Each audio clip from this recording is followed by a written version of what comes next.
Respected viewers, ஆனா கஸ்பேரியன், ஒய்கர், the young Turks, இந்த மாதிரி பேர்கள் நான் கிட்டத்துல இருந்து அதிகமா கேட்டுட்டு வரோம். என்னன்னு கேட்டா, இந்த ஆனா கஸ்பேரியன் அப்படி சொல்லக்கூடிய ஒரு லேடி, இல்லாட்டி ஒய்கர் அப்படின்னு சொல்லக்கூடிய ஒருத்தர் இஸ்தான்புல்லை சார்ந்தவர், இவங்க ரெண்டு பேரும் சேர்ந்து செய்யற ஒரு நிகழ்ச்சி ஒன்று இருக்கு, முக்கியமா யூடியூப்ல, த யங் டர்க்ஸ் அப்படின்னு சொல்லக்கூடிய யூடியூப் சேனல். அது one of most popular YouTube சேனலா வந்து இப்ப மாறி இருக்கு, முக்கியமா யூரோப் கண்ட்ரில. என்ன ரீசன் அப்படின்னு கேட்டா, இவங்க செய்யக்கூடிய விதம், இவங்களோட அந்த உண்மையை சொல்லக்கூடிய அந்த மன தைரியம் மக்களுக்கு வந்து மிகவும் வந்து பிடிச்சிருக்கு.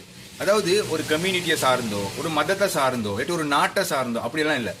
எது உண்மையோ உண்மைன்னு சொல்லுவாங்க, எது பொய்யோ ஆதாரத்தின்படி பொய்ன்னு சொல்லுவாங்க. இந்த காலத்துல வந்து உண்மையை பேசுறதுன்னு சொன்னா மிச்சமே கஷ்டம். அப்படி உண்மையை பேசுறவங்கள விட்டு வைக்கவே மாட்டாங்க.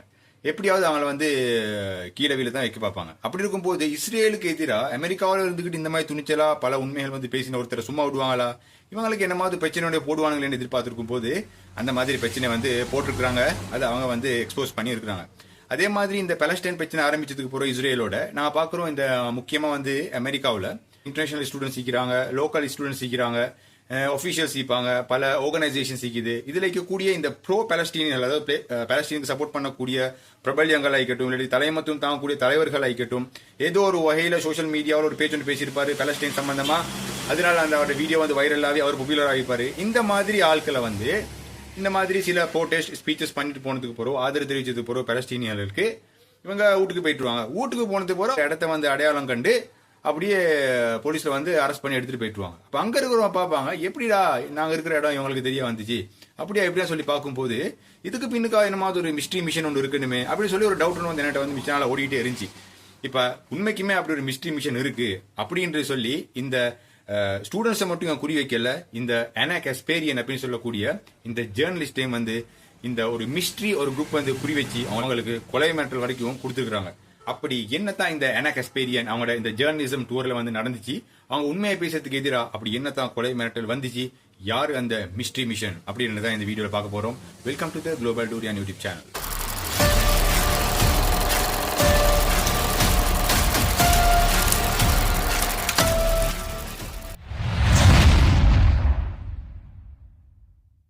ஆனா கஸ்பேரியன் அப்படின்னு சொல்லக்கூடியவங்க உண்மைக்குமே ஒரு பியூட்டிஃபுல், ஒரு பிரேவ், மனசாட்சிக்கு விரோதம் இல்லாம உண்மைன்னு சொல்லக்கூடிய ஒரு ஒரு கோஜஸ் லேடி. இவங்க 1986 7ஆம் மாசம் 7ஆம் தேதி பிறக்கிறாங்க அமெரிக்காவில். அதாவது 39 வயசு இப்போ அவங்களுக்கு. அப்ப 2015 வந்து இவங்க கிறிஸ்டியன் லோபஸ் அப்படின்னு சொல்லக்கூடியவரை வந்து இவங்க திருமணம் செய்யறாங்க.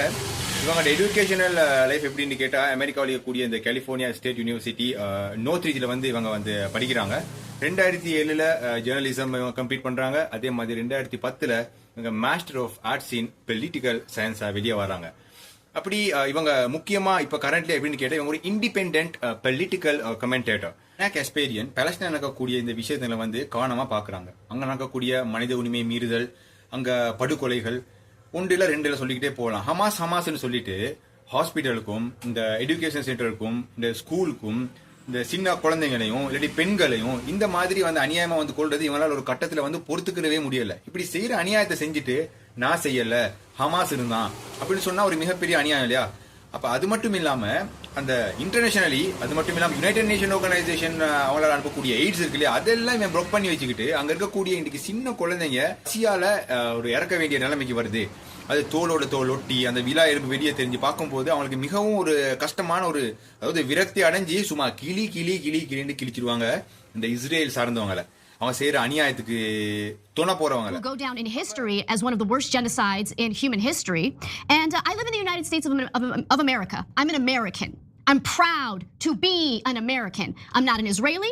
There's no law on the books that indicates that I have to support Israel in any way, shape, or form. And in fact, as Israel continues its genocide against the Palestinian people, I will continue to speak out against them. ஆனா கஸ்பேரியன் அவங்களுக்கு முக்கியமான விஷயம், இந்த குழந்தைங்களை பார்த்து இவங்க ஏன் இவ்வளவு கவலைப்பட்டான்னு கேட்டா, அவங்க 2015 கல்யாணம் முடிச்சாலும் அவங்களுக்கு இது வரைக்கும் குழந்தை இல்ல. சோ குழந்தை இல்லாதவங்களுக்கு தானே வந்து அருமை தெரியும். அந்த கோவத்தின் உச்ச கட்டம் இவங்க என்னன்னா, பாலஸ்டைன்ல இந்த சயினிஸ்டுகள் செஞ்ச அநியாயம் மட்டும் இல்ல, இவங்க உலகம் முழுக்க இந்த சயினிஸ்டுகள் என்னென்ன அநியாயம் செஞ்சாங்க, இவங்க என்னென்ன அநியாயம் செஞ்சுட்டு அதை முஸ்லீம்கள தலையில போட்டாங்க அப்படின்றத எல்லாமே வந்து எக்ஸ்போஸ் பண்ண ஆரம்பிச்சிட்டாங்க.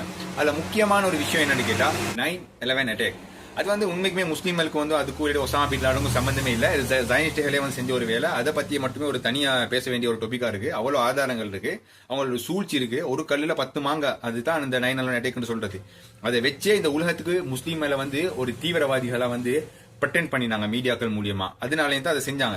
ஆனா இந்த எனக்கு எக்ஸ்பீரியன் சொல்லும் போது அந்த 9/11 அட்டாக் நடந்த ஆண்டு அந்த இரட்டை கோபுரங்கள் பத்தி கொண்டிருக்கும் போது அதை வீடியோ எடுத்து சந்தோஷப்பட்டுக்கிட்டு இருந்தாங்க சில ஜைனிஸ்ட் யூதர்கள். அப்படின்றது அந்த சந்தோஷப்படுற தருணத்தை இன்னொருத்தர் வீடியோ பண்ணிருக்காங்க. அதை அவங்களோட மீடியாக்கள்ல ஷேர் பண்ணிருக்காங்க. அது நீங்களும் பாருங்க. மட்டும் இல்லாம அவங்க செஞ்ச அநியாயம் 1 இல்ல 2 இல்ல. அதை வந்து எக்ஸ்போஸ் பண்றதுக்கு தெரிஞ்சாலும் பயப்படுவாங்க ஆட்கள் அமெரிக்காவில். ஆனா இவங்க தைரியமா செஞ்சிருக்காங்க. எந்த அளவுக்குன்னு கேட்டா இந்த கிரேட் இஸ்ரேல் இருக்கு இல்லையா, அதை கூட எக்ஸ்போஸ் பண்ணிருக்காங்க. 2017-18 மாதிரி நான் சவுதி அரேபியாவில் இருக்கும் போது இந்த கிரேட் இஸ்ரேல் சொல்றது பாலஸ்டைன்ல மட்டுமே இந்த நிலைமை வரும். இது வந்து இந்த சவுதி அரேபியாவுக்கு வரும், ஜோர்டனுக்கு வரும், இந்த குவைட்டுக்கு வரும், ஈராக்குக்கு வரும், சீரியாவை வந்து கைப்பற்றுவாங்க. இது மிகப்பெரிய ஒரு அஜெண்டா.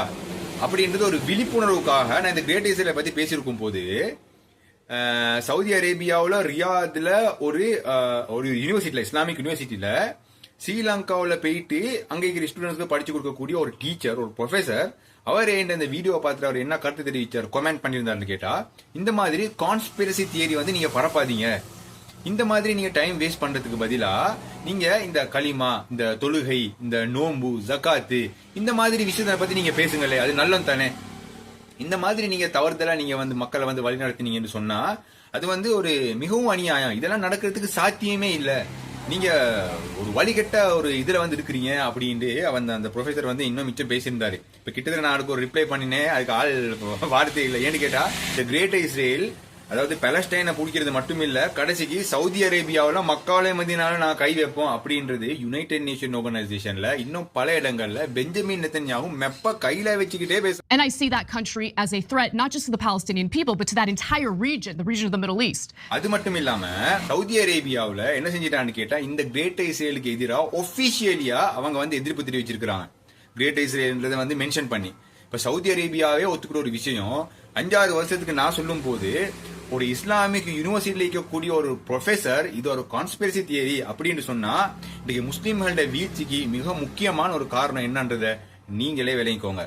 அது மட்டும் இல்லாம இந்த அனாக் எஸ்பீரியன் இப்படி இவங்க உண்மையான சில நிலைப்பாடுகள், உண்மையான ஆதாரத்தின் அடிப்படையில் இஸ்ரேல் செஞ்ச அநியாயங்களை வந்து வெளிப்படுத்தும் போது ஆதாரத்தின் அடிப்படையில் இவங்களுக்கு வந்து சில மிரட்டல் வந்திருக்கு. I get the IDF sending me pictures of their weapons, talking about how they're going to slaughter me. I'm not afraid of you. Not afraid of you. Okay? All the other cowards in American media, they can F off. They're not like me. I'm different. I'm not afraid of you. இதுல நீங்க பாத்திருப்பீங்க, இந்த அமெரிக்காவில் வந்து இந்த bro Palestine நிற்கிறாங்க. இந்த பாலஸ்டீனுக்கு சார்பா வந்து போராட்டம் பண்ணக்கூடியவங்க, ரோட்ல இறங்கி இந்த ப்ரோட்டெஸ்ட் பண்ணக்கூடியவங்க, இல்லாட்டி இஸ்ரேலுக்கு எதிராக பல விதமா வந்து அந்த அவங்களோட விருப்பம் இல்லாட்டி அவங்களோட எதிர்ப்பை வந்து காட்டக்கூடியவங்க, இந்த மாதிரி பல நிறுவனங்களா இருக்கலாம், இல்லாட்டி யூனிவர்சிட்டி ஸ்டூடெண்ட், இன்டர்நேஷனல் இல்லாட்டி லோக்கல் ஸ்டூடெண்டா இருக்கலாம், இல்லாட்டி வேற செக்டர்ல இருக்கக்கூடியவங்க, பணிபுரியறவங்களா இருக்கலாம் வேற கம்பெனில. இவங்க மாதிரி ஆட்கள் வந்து கெதர் ஆகி ஒரு தலைமைத்துவத்து கீழே இந்த இஸ்ரேலுக்கு எதிராக வந்து அங்க நடக்கக்கூடிய அநியாயம், ஜெனசைடுக்கு எதிராக வந்து ப்ரோட்டெஸ்ட் பண்ணுவாங்க. இப்படி ப்ரோட்டெஸ்ட் பண்ணக்கூடிய ஆட்களை வந்து அவங்க ப்ரோட்டெஸ்ட் பண்ணிட்டு இல்லாட்டி அவங்க அந்த எதிர்ப்பு தெரிவிச்சுட்டு அந்த வேலையை செஞ்சு வீட்டுக்கு போனதுக்கு போறோம், இல்லாட்டி அவங்க தங்குற இடத்துக்கு போனதுக்கு போறோம். இப்போ ஒரு கேம்பஸ்ன்னு சொன்னா அவங்க ஒரு ஹாஸ்டல் இருக்கும், அந்த ஹாஸ்டல்ல தங்கிட்டு இருப்பாங்க. அந்த ஹாஸ்டல்ல தங்கிட்டு இருக்கும் போது அவங்க தங்கிட்டு இருக்கிற அறைக்கு போயிட்டு அவங்கள வந்து கைது செஞ்சு எடுத்துட்டு போயிட்டுருவாங்க. ஸோ இந்த மாதிரி விஷயம் நடக்கும் போது இந்த ஒரு குறிப்பிட்ட நபர் அவரை சரியா அந்த எக்ஸாக்ட்லி அவர் இருக்கிற இடம், அந்த அட்ரஸ் எல்லாம் தெரிஞ்சு சரியா அவரோட ரூம் நம்பருக்கு வந்து எடுத்துட்டு போறாங்களே எப்படி அப்படின்ற ஒரு கேள்வி வந்து சாதாரணமா யாருக்குமே வந்து இருக்கும். இப்ப அப்படி இருக்கும் போது இங்க என்ன நடக்குதுன்னு கேட்டா, இந்த மாதிரி இந்த அதிகமா நாங்க கிட்டத்துல பாக்குறோம், இந்த ஹார்வர்ட் யூனிவர்சிட்டி அப்படி இல்லாட்டி வந்து இந்த கொலம்பியா யூனிவர்சிட்டி மாதிரி இருக்கக்கூடிய இந்த ஸ்டூடெண்ட்ஸ் வந்து இந்த பாலஸ்டைனுக்கு சார்பா அதிகமான ப்ரோட்டெஸ்ட் பண்ணிக்கிறாங்க. அப்படி ப்ரோட்டெஸ்ட் பண்ணி கொண்டு இருக்கும் போது சில பேரை வந்து ஊட்டலுக்கே வந்து கைது பண்ணிட்டு போயிட்டு இருக்கிறாங்க. அப்படி நடக்கும் போது இந்த ஹாஸ்டல்ல இல்லாட்டி இந்த ஸ்டூடெண்ட்ஸை வந்து எப்படி வந்து அதிகமா இப்படி அரெஸ்ட் பண்றாங்க அப்படின்னு பார்க்கும்போது அதையும் வந்து அனாக் எஸ்பீரியன் அவங்க உட்பட அல் ஜசீரால கூட வந்து இதை வந்து வெளியே விட்டுருக்காங்க. என்னன்னு கேட்டா, அமெரிக்கான்னு சொன்னாலே ஃப்ரீடம்னு சொல்றாங்க, ஹியூமன் ரைட்ஸ் சொல்றாங்க, பேச்சு சுதந்திரம் இருக்குன்னு சொல்றாங்க. அப்ப இங்க இப்படி பார்த்தா இப்படி அரெஸ்ட் பண்றவங்கன்னு சொன்னா இங்க குறிப்பிட்ட இஸ்ரேலுக்கு மட்டும் தான் இங்க சப்போர்ட் பண்ணணும், பாலஸ்தீனுக்கு சப்போர்ட் பண்ணக்கூடாது அப்படின்னு சொன்னா இங்க உண்மைக்குமே ஒரு இங்க டெமோக்ரஸி ஒன்று இல்லை, ஹியூமன் ரைட்ஸ் ஒன்று இல்லை, பேச்சு சுதந்திரம் இல்லை. அப்ப இந்த ஸ்டூடெண்ட்ஸ்க்கு மட்டும் இப்படியே நடக்குதுன்னு பார்க்கும்போது அங்கதான் வந்து எங்களோட தலைவரான டொனால்ட் ட்ரம்ப் வந்து கனெக்டட் ஆகுறாரு. இந்த டொனால்ட் ட்ரம்ப் அவர் எப்படி கனெக்டட் ஆகுறாருன்னு சொன்னா, இந்த மாதிரி அமெரிக்காவுல அதிகமா நார்த் அமெரிக்காவுல இந்த பாலஸ்டைனுக்கு சார்பா வேலை செய்யக்கூடியவங்க, இஸ்ரேலுக்கு எதிர்ப்பு தெரிவிக்கக்கூடியவங்க, என்ன ஒரு ஆர்கனைசேஷனா இருந்தாலும் சரி, நியூஸ் ஏஜென்சியா இருந்தாலும் சரி, ஆர்கனைசேஷனா இருந்தாலும் சரி, ஸ்டூடெண்ட்ஸா இருந்தாலும் சரி, இவங்களை இப்படி தனியா அடையாளம் கண்டு இப்படி அரெஸ்ட் பண்றது எப்படின்னு கேட்டா, இதுக்குன்னு சொல்லி இந்த இஸ்ரேலுக்கு கூடி வைக்கிறாங்க இல்லையா, வேறையா ஒரு வெப்சைட் வந்து ஃபோன் பண்ணிருக்காங்க. அந்த வெப்சைட் தான் கெனரி மிஷன் அப்படின்னு சொல்லக்கூடிய ஒரு வெப்சைட். இப்ப இந்த மாதிரி அமெரிக்காவுல வந்து இந்த பாலஸ்டைனுக்கு சப்போர்ட் பண்ணக்கூடியவங்களுக்கு மத்தியில இந்த இஸ்ரேல் சார்பானவங்களும் எப்படியோ வந்து இருப்பாங்க, ஊடுருவி இருப்பாங்க. இல்லாட்டி எப்படியோ இந்த மாதிரி ஆட்களை அடையாளம் கண்டு அவங்க இருக்கிற இடம், அவங்க எந்த நிறுவனத்துல வேலை செய்யறாங்க, அவங்க எந்த நாட்டுல இருந்து வந்திருக்காங்க, எந்த அமெரிக்காவிலும் இருக்கிறாங்களா, இந்த மாதிரி ஒட்டுமொத்தமான டீடைல்ஸையும் அந்த கினரி மிஷன் அப்படின்ற வெப்சைட்டை வந்து ஆதாரப்பூர்வமா அவங்க வந்து போட்டுருவாங்க. போட்டதுக்கு பிறகு அவங்களுக்கு கொடுத்துற லேபல் என்னன்னு கேட்டா, பாலஸ்டைனுக்கு எவன் சப்போர்ட் பண்ணினாலும் சரி அவங்க ஆன்டிசெமிட்டிக் பீப்பிள் அப்படின்னு சொல்றது, அதாவது யூதர்களை எதிர்க்கக்கூடியவங்க அப்படின்னு சொல்லி ஒரு போட்டுருவாங்க. அவங்க அது அவங்களுக்கு இருக்கக்கூடிய ஒரே ஒரு கேடயம் அதுதான் தப்பிச்சுக்கிறதுக்கு. அப்படி இல்லாட்டி இவங்க எல்லாம் ரெடிக்கல்வாதிகள் அப்படின்னு சொல்றது, ஒரு கடும் போக்கு சிந்தனையாளர்கள், ஒரு அந்த மாதிரி இவங்களுக்கு இந்த பாலஸ்தீன் சப்போர்ட்டர்களுக்கு ஒரு லேபலை வந்து குத்துறது. சோ இந்த மாதிரி இந்த பாலஸ்தீனுக்கு சப்போர்ட் பண்ணக்கூடியவங்களை இந்த கினரி மிஷன் வெப்சைட்ல வந்து பதிவு செஞ்சோன்னே, அந்த இஸ்ரேலுக்கு சார்பா வேலை செய்யக்கூடியவங்க தான் அந்த வந்து கினரி மிஷன் அப்படின்னு சொல்லக்கூடிய வெப்சைட்டை வந்து கண்ட்ரோல் பண்ணிட்டு இருக்கிறாங்கன்னு சொல்லி இந்த அனா கெஸ்பேரியன் அவங்க வந்து சொல்லியிருக்கிறாங்க. சோ அப்படி இருக்கும்போது அவங்க இஸ்ரேல் சார்பா வந்து அந்த பாலஸ்தீனியன் ஆதரவாளர்களை வந்து ரெடிக்கல்வாதிகள் இல்லாட்டி என்ன சொல்றது, இந்த ஆன்டிசெமிட்டிக் பீப்புள்னு சொல்லிட்டு அரெஸ்ட் பண்ணிட்டு வந்து போறது. இப்ப இந்த இந்த கெனரி மிஷன் அப்படின்னு சொல்லக்கூடியதை வந்து ஒரு இப்ப நீங்க அந்த வெப்சைட்டை வந்து யாரு ஓனரை நீங்க தேடிங்கன்னு சொன்னா உங்களுக்கு யாருமே கிடைக்க மாட்டாங்க, சரியா, மறைமுகமா இருக்கும். அப்படின்னு சொல்லக்கூடிய இந்த கெனரி மிஷன் வெப்சைட்டை வந்து இந்த டொனால்ட் ட்ரம்ப் வந்து அதுல இருக்கக்கூடிய இந்த டேட்டா பேசிக் இது இல்லையா, அவர் வந்து சில விஷயங்களை வந்து யூஸ் பண்ணிருக்கிறாரு. அது என்னதுன்னு கேட்டா, இந்த மாதிரி இந்த பாலஸ்டைனுக்கு சப்போர்ட்டா இந்த ஆர்ப்பாட்டம் செய்யக்கூடியவங்க, இஸ்ரேலுக்கு எதிராக பிரச்சாரம் செய்யக்கூடிய இந்த ஸ்டூடெண்ட்ஸ் இருக்கிறாங்க இல்லையா, அவங்கள இந்த டேட்டா பேஸ் மூலியமா, கினரி மிஷன்ல உள்ள டேட்டா பேஸ் மூலியமா அடையாளம் கண்டு அவங்கள போய் பிடிச்சிட்டு வந்துட்டு அவங்கள அப்படியே டொனால்ட் ட்ரம்ப் என்ன செய்யறாரு, டிபோர்ட் பண்றாரு, சொந்த நாட்டுக்கே திருப்பி அனுப்பிடுறாரு. அந்த மாதிரி டொனால்ட் ட்ரம்ப் வந்து அவர் மூலியமா இந்த கெனரி மிஷன் வெப்சைட்டை யூஸ் பண்ணி அரெஸ்ட் பண்ணின ஒரு பிரபல்யமான நபர் அப்படி யாருன்னு சொன்னா அவரு தான் மஹ்மூத் கலீல் அப்படின்னு சொல்லக்கூடிய ஒரு இன்டர்நேஷனல் ஸ்டூடெண்ட். இதை பத்தி இந்த அனா கெஸ்பேரியன் அவங்களும் வந்து கருத்து தெரிவிச்சிருக்காங்க. அவரை எப்படி வந்து அரெஸ்ட் பண்றாங்கன்ற வீடியோ நீங்களே பாருங்க.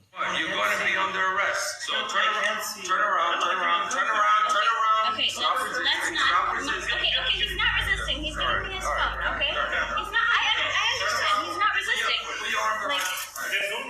Okay. You're gonna have to come with us. Don't worry. I'm going with you. Don't worry.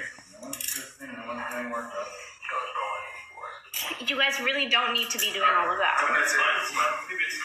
حبيبي كيف بدي اتصل فيك؟ Okay. இதெல்லாம் வச்சு பார்க்கும்போது சில அமெரிக்கன்ஸ் அவங்களோட சொந்த கருத்து தெரிவிக்கிறாங்க. இந்த அனா கெஸ்பேரியன் கூட தெரிவிச்சிருக்காங்க. என்னன்னு கேட்டா, அமெரிக்கான்றது எங்கட நாடு, நாங்க அமெரிக்காவில் இருக்கிறோம், எங்கட கருத்து சுதந்திரம் எங்களுக்கு இருக்கு. அப்படி இருக்கும் போது யாருக்கோ குறிப்பிட்ட ஒருத்தருக்கு மட்டும்தான் நாங்க விருப்பம் தெரிவிக்கணும், நாங்க வந்து ஒரு நபரை சார்ந்து தான் நாங்க வந்து இருக்கணும்னு சொல்லி ஃபோர்ஸ் பண்றது, இது எப்படி ஒரு டெமோக்ராட்டிக் கண்ட்ரியா வந்து இருக்கும்? இங்க எங்க ஹியூமன் ரைட்ஸ் இருக்கு, இங்க எங்க பேச்சு சுதந்திரம் இருக்குன்ற மாதிரி கேள்வி எழுப்புறாங்க. அது மட்டும் இல்லாம அமெரிக்கா எங்கட நாடே வந்து இங்க நாங்க ஃபர்ஸ்ட் வேர்ல்ட் கண்ட்ரின்னு சொல்றோம், நாங்க தான் வந்து வல்லரசுன்னு சொல்றோம். அப்படி இருக்கும் போது இந்த அமெரிக்காவுக்கு இஸ்ரேல் வந்து எப்படி ஒரு வெப்சைட் மூலியமா அவங்களோட ஆதிக்கத்தை வந்து செலுத்தலாம்? அப்ப இங்க இருக்கிற ஒபிஷியல்ஸ், இங்க இருக்கிற செக்யூரிட்டி செக்டர் எல்லாம் வந்து என்ன செஞ்சுட்டு இருக்கீங்க? இந்த அமெரிக்காவை நம்பி வந்த ஸ்டூடெண்ட்டுக்கு வந்து நடக்கக்கூடிய ஒரு மிகப்பெரிய அநியாயமா வந்து விலங்கல்யான்னு சொல்லி ஆச்சா பூச்சான்னு சொல்லி எக்கச்சக்கமா இதை பத்தி பேச ஆரம்பிச்சுட்டாங்க. ஆனா இவங்க அரெஸ்ட் பண்றது இந்த மஹமூத் கலீல் மட்டும் இல்ல, இது மாதிரி எத்தனையோ பேர் அரெஸ்ட் பண்ணிருக்காங்க. சொல்ல போனா இது முஸ்லீம்ல மட்டும் இல்ல, பாலஸ்டைனுக்கு சப்போர்ட் பண்ணக்கூடியவங்க யாரா இருந்தாலும் சரி, கிறிஸ்துவராக இருந்தாலும் சரி, இன்னும் சொல்ல போனா யூதர்கள் இருக்காங்க இல்லையா, இந்த ஆர்த்தடாக்ஸ் யூதர்கள் இருக்காங்க. அதாவது அவங்க வந்து உண்மையான யூதர்கள், அதாவது உண்மைக்குமே அந்த தோரா வந்து ஃபாலோ பண்ணக்கூடியவங்க, சரியா, பொய்க்கு லேபிள் இல்ல, யூதர்கள் சொல்லக்கூடிய லேபிள் இல்ல, ஜைனிஸ்டுகள் மாதிரி. அவங்க என்ன செய்வாங்கன்னு கேட்டா, இந்த பாலஸ்டைனுக்கு கூடிய முஸ்லீம்களுக்கு சப்போர்ட்டா வந்து பேசுவாங்க. அவங்க ஜைனிஸ்டுகளுக்கு எதிராக பேசுவாங்க. அவங்களோட கருத்து என்னன்னு கேட்டா, அவங்களோட மெசாயா, அதாவது அவங்களுக்கு அனுப்பப்பட்ட ஈசா அலைஹிஸ்ஸலாம் இருக்காங்க இல்லையா, அந்த மெசாயா வரக்காட்டிலையும் அந்த புனிதமான பூமிக்கு நாங்க போகக்கூடாது, நாங்க வல்கட்டாயமா போகவும் கூடாது, எங்களை யாரும் வர வைக்கவும் கூடாது, அப்படி நாங்க போனா நாங்க இறைவனுடைய கோபத்துக்கு ஆளாகுவோம் அப்படின்னு சொல்லிட்டு அவங்க இஸ்ரேலுக்கே போகாம, உதாரணத்துக்கு இஸ்ஃபஹான்ல இருக்கிறாங்க யூதர்கள், ஏன் அவங்க இஸ்ரேலுக்கு போகாம இருக்கிறாங்க? ஏன்னா அவங்களுக்கு தெரியும் இஸ்ரேல் இருக்கிறது உண்மையான யூதர்கள் இல்ல. அப்ப உண்மையான யூதர்கள் இல்லாட்டி அப்ப அவங்க யாரு?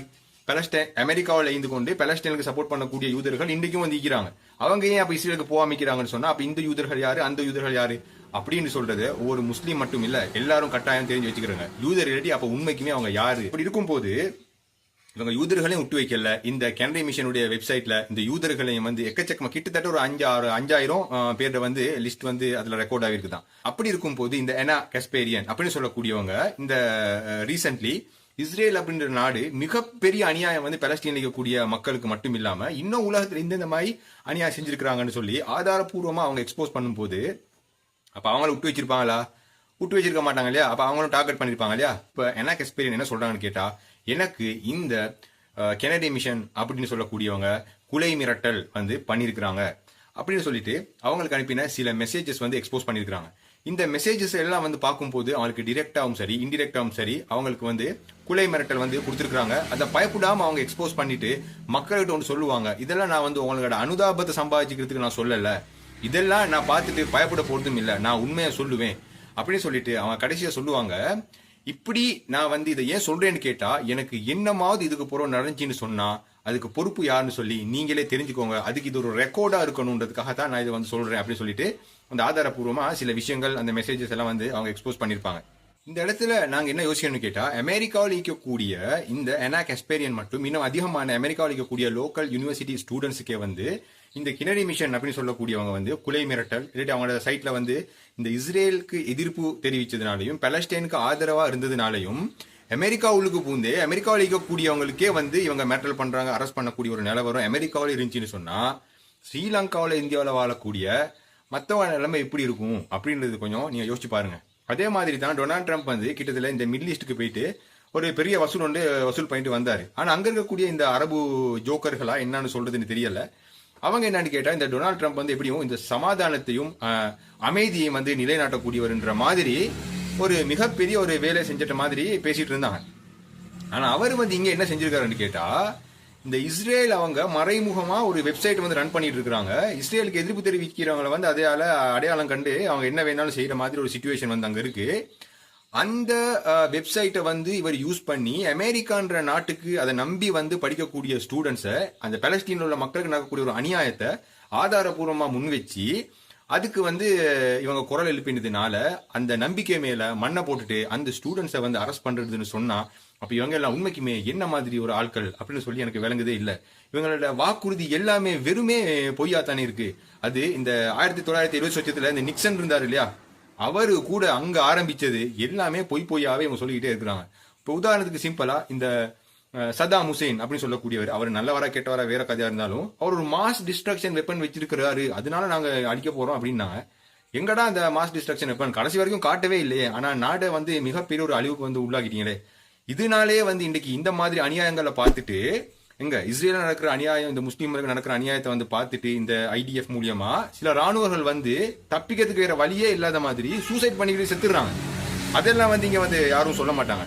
எது எப்படி போனாலும் அமெரிக்காவுக்கு இந்த நிலைமைன்னு சொன்னா நாளைக்கு ஆறு கம்பேவாவது எது எப்படியோ நாங்க எங்களுக்கு என்ன நிலைமை அப்படின்றத நாங்க யோசிச்சு வாழக்கூடிய ஒரு சிச்சுவேஷன். நல்லதே நினைப்போம், நல்லதே நடக்கும்.